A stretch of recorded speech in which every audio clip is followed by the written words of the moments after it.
বন্ধুরা কেমন আছো? আশা করি সবাই ভালো আছো। বন্ধুরা, এই ওয়েদারে, বর্ষার সিজনে চারিদিকে জল, কাদা, মশা মাছি সমস্ত চারিদিক।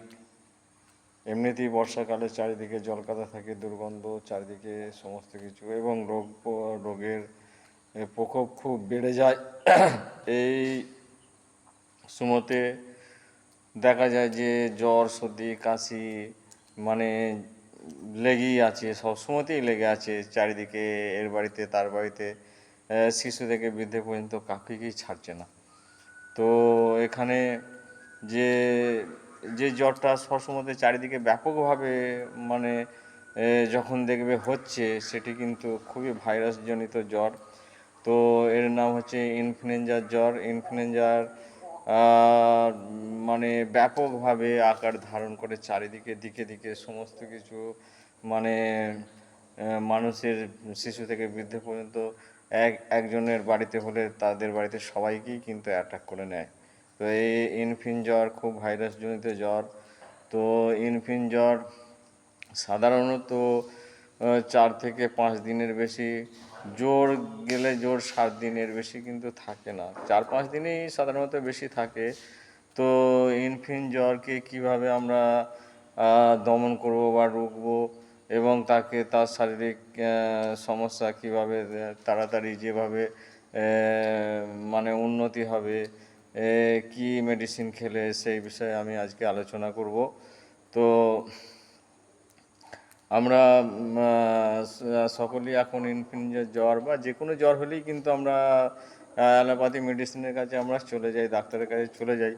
তো অ্যালোপ্যাথি মেডিসিন খেলে কিন্তু প্রত্যেকটা ওষুধের মধ্যেই আমি দেখেছি, মানে সার্চ করে, যে প্রত্যেকটা ওষুধের মধ্যেই মানে গোলযোগ রয়েছে, এফেক্ট রয়েছে। তো এদিক দিয়ে এই যাতে শরীরে সাইড এফেক্ট বা গোলযোগ না হয়, সেদিক দিয়ে আমাদের কিন্তু এটা কিন্তু খুবই জরুরিভাবে আমাদের নজর রাখতে হবে।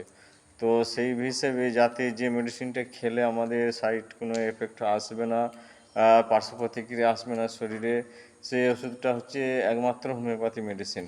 তো হোমিওপ্যাথি মেডিসিন যদি মানে খায়, তার শরীরে রোগ প্রতিরোধ ক্ষমতা কিন্তু তাড়াতাড়ি বৃদ্ধি হয়, এবং সেই রোগটাকে সে মানে সেই ওষুধে তাড়াতাড়ি প্রতিহত করে।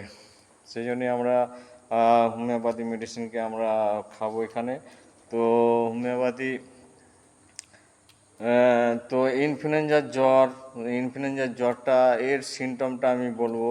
ইনফ্লুয়েঞ্জার জ্বরের সিমটমটা হচ্ছে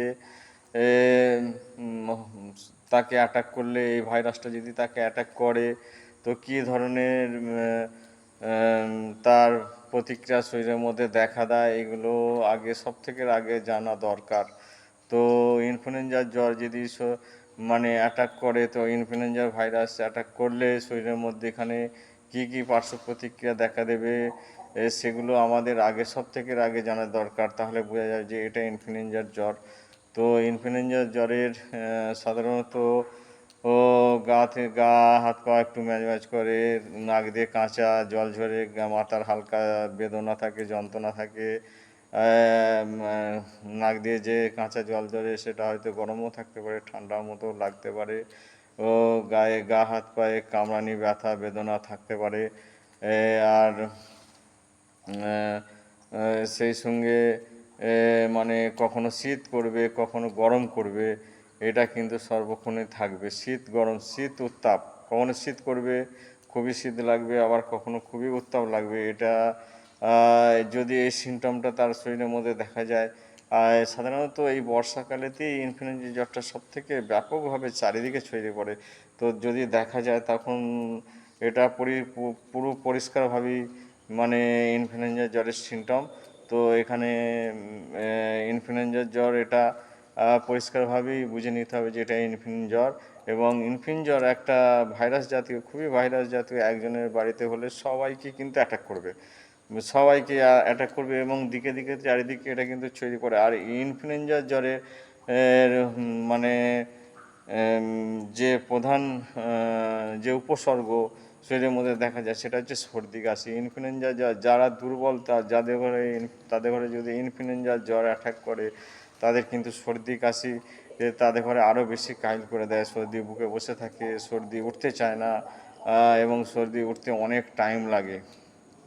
তো ইনফ্লুয়েঞ্জার জ্বরের এখানে প্রধান জ্বর সর্দি কাশি প্রধান যদি পথ্য হিসেবে দেখা যায় তো জ্বর সর্দি কাশির প্রধান পথ্য হচ্ছে গরম দুধ। তো গরম দুধ যদি খাওয়া যায় তার শরীরের মধ্যে রোগ প্রতিরোধ ক্ষমতা বাড়িয়ে তোলে এবং দুধের মধ্যে যে ভিটামিন আছে সেই ভিটামিন মানে ওষুধ হিসেবে অনেকখানি কাজ করে। তাতে করে সর্দিটাকে আস্তে আস্তে মানে বার করে দেয়। তো সর্দি কাশি পথ্য হিসেবে দেখা গেলে দুধই হচ্ছে প্রধান পথ্য। এখানে আমাদের জ্বর সর্দি কাশি প্রধান পথ্য হচ্ছে দুধ, কিন্তু দুধ অনেক সময় দেখা যায় কারো সহ্য হয় আবার কারো সহ্য হয় না। তো যাই হোক, তো এবার মেডিসিন সম্বন্ধে আসা যাক। তো এখানে হোমিওপ্যাথি কী কী মেডিসিন খেলে দ্রুত সেই রোগটা আরোগ্য হবে বা ভালো হবে, এখানে শিশু থেকে বৃদ্ধ পর্যন্ত এখানে আমি অনেক ওষুধ আছে। আর্সেনিক আয়োড আছে, তারপরে রসটক্স আছে, তারপর মার্কোরিয়াস আছে, ব্রাইনিয়া আছে, ডলকারামা আছে, অনেক ওষুধ আছে ইনফ্লুয়েঞ্জার। তো এখানে আমি কিন্তু দুটো ওষুধের কথা তিনটে ওষুধের কথা আমি এখানে বলবো। ও খুব ভালোভাবে ব্যাপকভাবে মানে দ্রুত শরীরে কাজ করে, উপশম হয় যে ওষুধগুলো খেলে, সেই দুটো ওষুধের কথা আমি বলবো এখানে।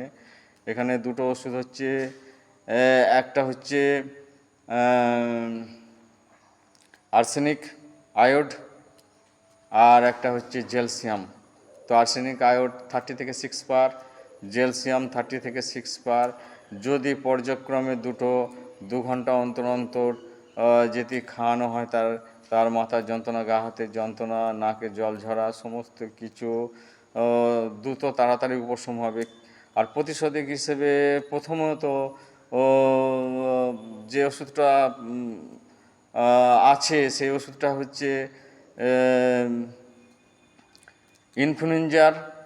ইনফ্লুয়েঞ্জার বলে একটা মেডিসিন আছে। ইনফ্লুয়েঞ্জার যে জ্বরটার নাম ইনফ্লুয়েঞ্জার, তো মেডিসিনটার নাম ইনফ্লুয়েঞ্জার যে ওষুধটা আছে সেটা ওষুধটা 2 মাত্রায়। ইনফ্লুয়েঞ্জার বেশি দেওয়া যায় না, 2টো মাত্রা ইনফ্লুয়েঞ্জার প্রয়োগ করতে হয়। ইনফ্লুয়েঞ্জার যদি 2টো মাত্রা প্রয়োগ করা হয় তাতে দেখা যাবে তার যে রোগের যে ক্ষমতাটা, যে প্রাদুর্ভাবটা সেটা অনেকখানি কমে দেবে। তারপর পরবর্তীকালে আর্সেনিক আয়োড কি জেলসিয়াম, আর্সেনিক আয়োড আর জেলসিয়াম যদি 2টো পর্যায়ক্রমে চালানো হয় তাতেই কিন্তু রোগ সেরে যাবে। বন্ধুরা, এই দুটো জ্বর সর্দি কাশির ওষুধ সবসময়তে মেডিসিন সবসময়তে 3 ঘন্টা অন্তর অন্তর চলবে, সারাদিনে 4 থেকে 5 বার চলবে। এতেই কিন্তু সেই জ্বর কিন্তু ছেড়ে যাবে এবং সর্দি কাশি থাকলেও সর্দি কাশিরও উপশম হয়ে যাবে সমস্ত কিছু তাড়াতাড়ি।